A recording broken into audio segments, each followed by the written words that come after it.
Welcome to honest profit channel. आज हम लोग स्टॉक मार्केट का एक सबसे इम्पोर्टेंट चैप्टर पढ़ने जा रहे हैं जिसका नाम है supply and demand zone.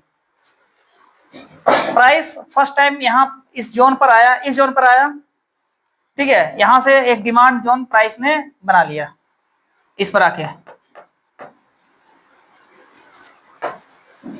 Demand zone बना लिया, ठीक है। अब प्राइस क्या हुआ, इस जोन से प्राइस ऊपर की ओर गया, यहाँ से प्राइस दोबारा इस जोन पर आया। ये फर्स्ट टाइम जो आया, यह जोन हमारा टेस्टेड हो गया, इसको टेस्ट कर लिया, ठीक है। दोबारा आया, ये हमारा वीक हो गया, अब कमजोर हो गया, ठीक है। अब यहाँ से प्राइस या तो ऊपर चला गया तो चला ही गया, और अगर नीचे आ गया तो फिर यहाँ से ऊपर जाने की संभावना कम है। जा भी सकता है, कोई जरूरी नहीं है, लेकिन अब वहां पर आप भरोसा मत कीजिए उस पर। दो बार के बाद आप उस पर ट्रस्ट मत कीजिए कि प्राइस ऊपर ही जाएगा। हो सकता है कि वहां से प्राइस ऊपर चला जाए, हो सकता है प्राइस वहां से नीचे आ जाए,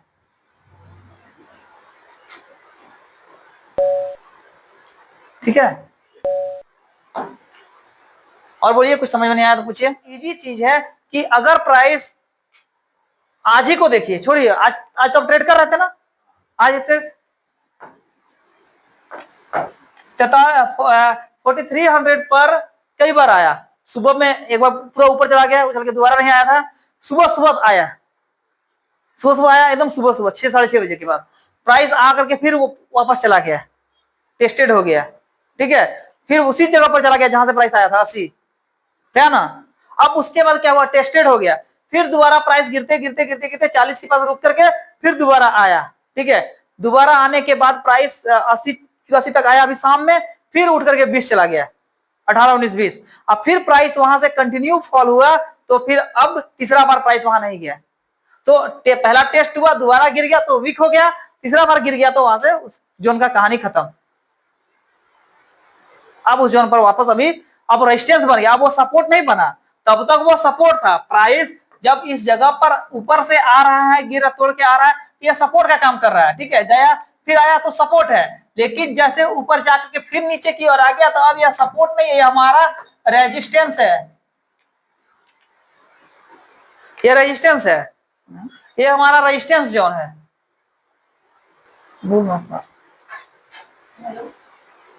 ठीक है, बोलिए और जो समझ में नहीं आया वो। इंडिकेटर के बारे में वही तो नहीं बता रहा है ना, इंडिकेटर पर भरोसा मत कीजिए। अभी जो देखे हम लोग आरएसआई को हम लोग ये कर रहे थे, और आरएसआई ऐसा बोला कि आज तक के इतिहास में आरएसआई कंटिन्यू इतने दिनों तक 90 पर नहीं टिका था। 70 के ऊपर तो था ही ओवरसोल्ड जोन पर, और 90 तक चला गया आरएसआई। अब फिर भी मार्केट वहां से करेक्शन करके नीचे आने का नाम नहीं लिया इतने दिनों तक में, ठीक है। तो उस इंडिकेटर के भरोसे हम ट्रेड नहीं कर सकते है ना। मार्केट का नियम है कि प्राइस हमारा ऊपर जाए फिर नीचे आए, ऊपर जाए फिर नीचे आए, मार्केट का नियम वही है। कहीं प्राइस पर जाता है, नीचे आता है, फिर प्राइस पर जाता है, फिर नीचे आता है, फिर प्राइस पर जाता है, फिर नीचे आता है। आरएसआई काम करता है, लेकिन कुछ केस में कभी कभी नहीं करता है, तो क्यों उस पर हम भरोसा करेंगे? हम क्यों नहीं ट्रेंड को फॉलो करेंगे? मार्केट हमारा चल रहा है इधर, हमको जाना है दिल्ली, तो हम पटना वाला गाड़ी में बैठेंगे ना, हम कलकत्ता वाली गाड़ी में क्यों बैठेंगे? कुछ चीजों को देख करके तब ना दिल्ली वाला गाड़ी में बैठ सकते हैं, बंबई वाला गाड़ी में जो पटना जाती है। हमको जाना है पटना, बैठ गए कलकत्ता वाली गाड़ी में। तो हम लोग ट्रेंड को ऑर्डर ब्लॉक को और लिक्विडिटी को, तीन चीज को फॉलो कीजिए अभी के समय में, ये सबसे बेस्ट है। जिसे हम लोग टेस्ट किए, अभी टेस्टेड है, trend, order block, liquidity. Market कहाँ, लिक्विडिटी के पास प्राइस आ रहा है। सुबह क्या हुआ, मार्केट यहां से उठ करके डायरेक्ट चला गया 80, फिर एक ही बार स्पीड से मार्केट नीचे आया, जितना लिक्विडिटी है सारा साफ, सारा स्टॉप लॉस क्लियर। प्राइस आंख खुलते खुलते आदमी देख रहा है कि प्राइस ऊपर से आके फिर नीचे आ गया, फिर ऊपर चला गया।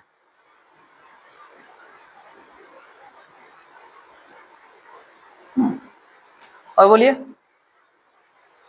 70 आता, मतलब 90 से 70 आ रहा था, 70 से फिर वापस चला जाता था, 90 से 70 आ रहा था। हैवी डिमांड गोल्ड का, डी डॉलराइजेशन के कारण ये जो डिमांड है, ये कारण हुआ क्यों जानते हैं? हम एक बात बता रहे थे आप लोगों को शुरू से कि जब फंडामेंटल काम करेगा ना तो टेक्निकल कुछ काम नहीं करेगा।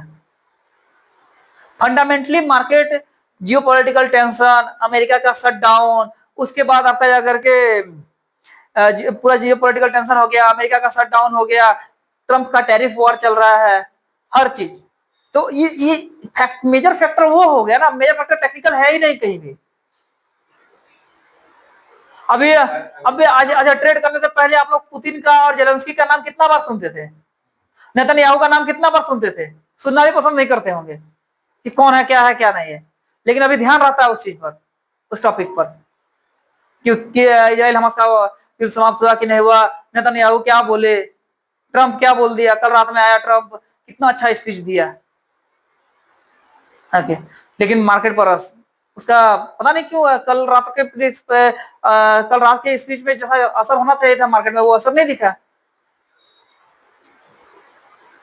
फिर क्या कहते हैं, अभी आज देखिए, आज मीटिंग है उसका, ट्रंप का जेलेंस्की का, आज भी आपको कुछ दिखेगा। नेक्स्ट वीक में हंगरी में पुतिन, जेलेंस्की और ट्रंप का मीटिंग है वॉर पर। अगर समझौता हो जाता है तो बहुत बड़ा असर दिखेगा आपको, मेजर फैक्टर हो जाएगा वो। दूसरी चीज है कि अमेरिका के रेट कट का, किस सिनेरियो में अभी 29 को रेट कट है ना, अमेरिका पूरा शटडाउन है। और सबसे बड़ा चीज है कि अमेरिका के शटडाउन होने के कारण सारा डेटा जो है वह नेगेटिव, सारा डेटा कैंसिल हो जा रहा है, नेगेटिव है, सारा डेटा कैंसिल हो जा रहा है। तो जो डेटा कैंसिल हो रहा है, तो डेटा के कैंसिल होने का असर तो दिख रहा है ना, मार्केट वन डायरेक्शन मूव कर रहा है। हम तो शुरू से यह बात बोल रहे हैं, जिस दिन डेटा नहीं रहता है मार्केट वन डायरेक्शन में मूव करता है, या तो साइड वे रहेगा या वन डायरेक्शन मूव करेगा। मार्केट कंटिन्यू वन डायरेक्शन में मूव कर रहा है, ऊपर तो ऊपर ही जा रहा है। उसके बाद क्या था कि पिछले 2-3 दिनों से जब हम लोग पढ़े थे एक्यूमुलेशन हुआ, अब मैनिपुलेशन देख रहा है। 3 दिन से कंटिन्यू, दिन के 11 बजे $60-70 नीचे, फिर 11:30-12 बजे मार्केट फिर उस प्राइस पर पहुंच गया। परसों भी गिरा, कल भी हुआ, आज भी हुआ, नीचे आ रहा है। इससे 11 बजे के टाइम में मार्केट गिर रहा है, ऊपर चला जा रहा है, मार्केट गिर रहा है, ऊपर चला जा रहा है। तो ये सब क्या है, ये मैनिपुलेशन का फेज था। अब मैनिपुलेशन के बाद जब एक्यूमुलेशन हो गया, मैनिपुलेशन हो गया, तो उसको डिस्ट्रीब्यूशन तो आना ही है, डिस्ट्रीब्यूशन आएगा। अब मार्केट में आएगा, अब अभी आए, देखिए अब क्या है कि शटडाउन भी चल रहा है, तो कितना समय तक चलेगा, और 5 दिन, 10 दिन, 15 दिन चले। वॉर चल रहा है, वॉर कब तक चलेगा, 5 दिन, 10 दिन, 15 दिन चलेगा। सब सारा फैक्टर तो एक ही बार में नहीं ये हो जाएगा ना।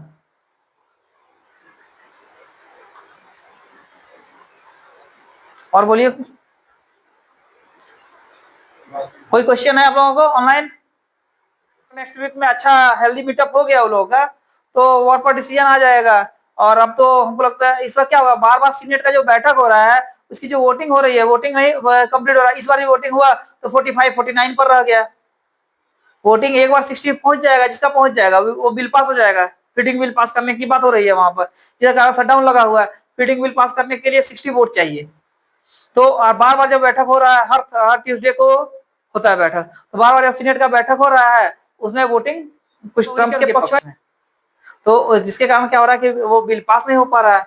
जब कभी ना कभी तो आएगा ही ना, कभी लोग थक जाएंगे, लोग, अमेरिका का इकोनॉमिक हालत खराब हो जाएगा, वहां पर जो लोग, जितने भी लोग जॉब कर रहे हैं उन लोग को छटनी हो जाएगा, निकाल दिया जाएगा, तबाह हो जाएगा। किसी को तो हारना होगा ना, या तो रिपब्लिकन हारेगा या कांग्रेस हारेगा।